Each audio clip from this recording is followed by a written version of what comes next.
Due to the recent virus outbreak, we have been forced to quarantine in our house. And I figured it out, this is the best time to go through my anime to watch list that I have never thought I would be able to use it until now. And Fairy Tail was on top of the list, so me being a shonen sucker, I binged the entire show and my conclusion was the show was pretty damn good. And yes, to all your haters out here saying, "Oh, Fairy Tail is a horrible anime that has no character development, poor setup, illogical plot, and rinse and repeat battle scene. It deserves a 1 out of 10 in myanimelist.net rating. # worst shonen anime ever produced." My response to that is, you can go and suck a big fat anime toe. The fact that Fairy Tail only has 3 filler arcs alone should make this show a 5 out of 10. You newbies don't know the pain of filler when you haven't lived through the struggle of the big 3 era, where I have to endure a gazillion amount of fillers during the 4th Ninja War. Furthermore, A1 Picture and Cloverwork actually have the incentive to include this filler character into the main story later on. It actually makes me feel a less of a f***ing retard to watch this filler in the first place. Finally, the action scene and the animation of the last season was pang fam. Just shut up and watch this.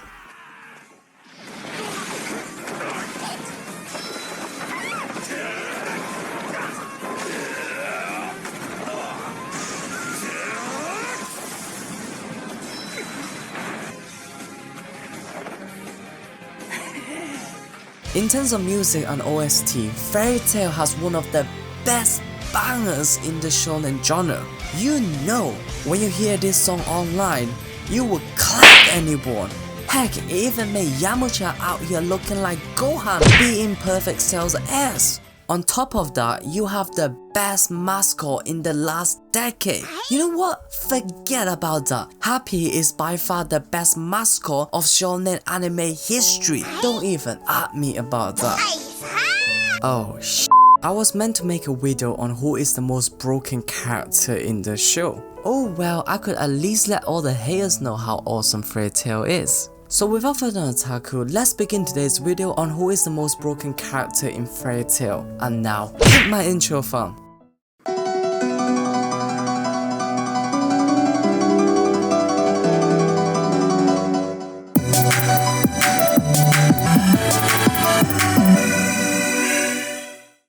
Question: who do you think is the most broken character of Fairy Tail? Zeref, the Black Wizard who cannot be killed and has the ability to control time.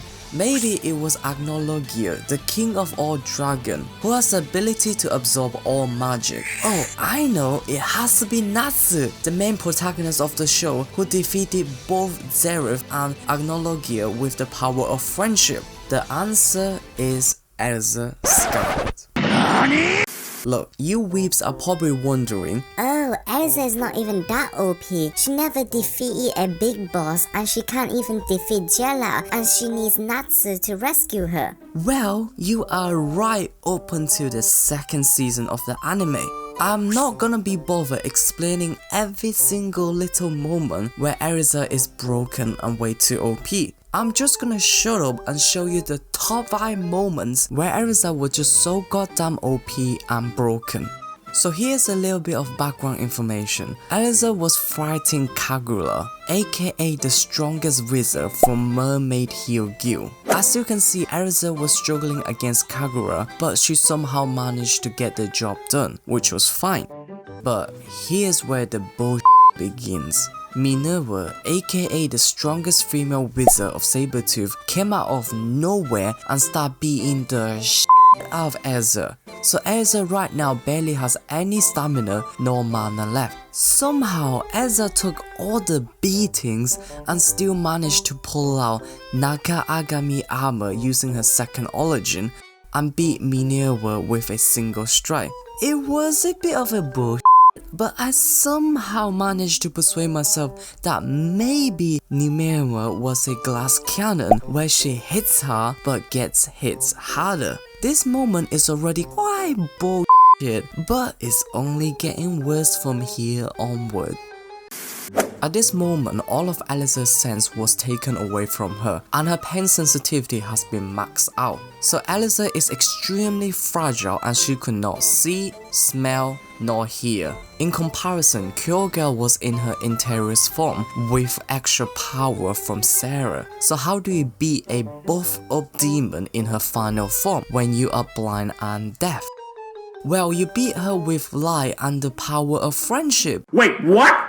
Yep, you heard me right. F***ing light and the power of friendship. Like, what the hell? What do you even mean? And the worst part is, Elisa killed her with some basic ass sword in clear heart clothing, aka the armor with no freaking extra ability. This is up there in terms of the bullshit level, and it is definitely up there in terms of the most broken Elisa moment. In fact, this is a scene where it gives me inspiration to do this video.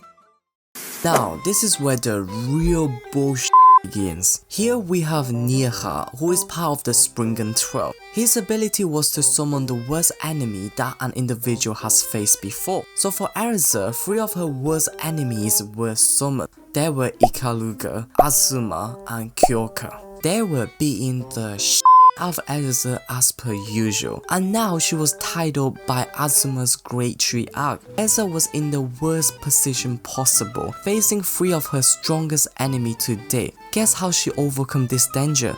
She f***ing stare at them, and guess what? It f***ing works! They all pussy out and disappear. Do you know how stupid this sounds? Imagine me telling you that you can use Mean Look to defeat pseudo-legendary in Pokemon. You would think I'm smoking next level fat weed and talking nonsense. On to the next moment, we have Demon Slayer Mogre fighting Interiors from Natsu. Both of them are blind by anger, and they were going to use their strongest move against each other to end this battle once for all. And guess who stopped them? Elisa did. She single-handedly stopped the strongest move from Interiors from Natsu and Demon Slayer Mogre. This is the same Natsu who made a Springer 12 piss herself. He is also the strongest demon produced by Zeref. On the other hand, this is the same Grey who beat the shit out of Zeref's right hand an episode ago. Am I stupid or have I opened the wrong thread here? Like, bruh! It ain't no way that she can do that. It made no freaking sense. Like, how Elsa? How do you just casually walk up to 2 of the strongest protagonists and catch their attack like a daily usual chore?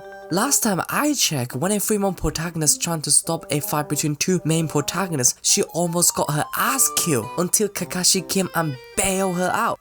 The craziest thing is, she did it in her clear heart clothing, aka an armor with 0 defensive stats.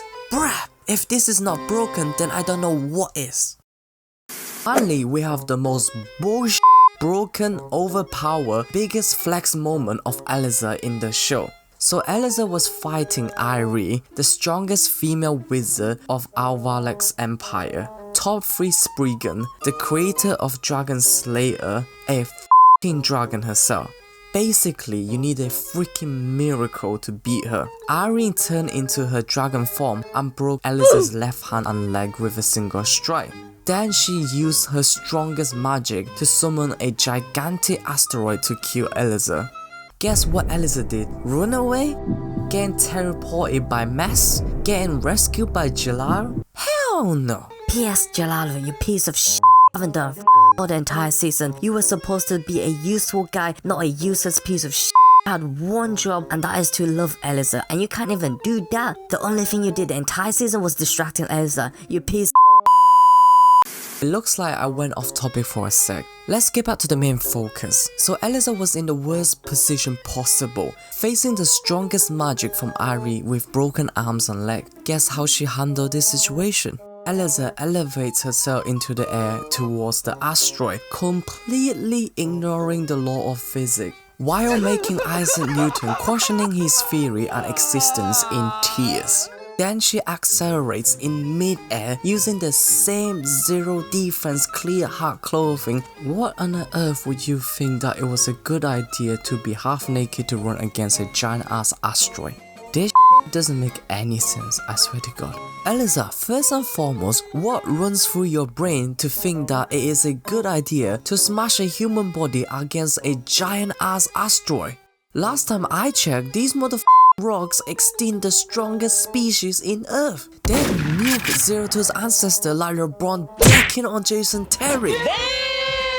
I swear you meant to have 4 out of 5 in terms of intelligence. Clearly, that was a false advertisement. I'm not gonna do a calculation on what happens to human body when they clash into a asteroid. I will leave that to smart people like game theorists to figure it out. But I would bet every penny I have that you will turn to a mashed potato if that happens. Then she smashed the asteroid with some basic ass sword. Like, bruv, what the How do you smash through the giant asteroid as if nothing happens? Where the heck is the F=ma equation at? I swear this equation is broken, cause based on my common sense, Eliza would become a toasted potato right now.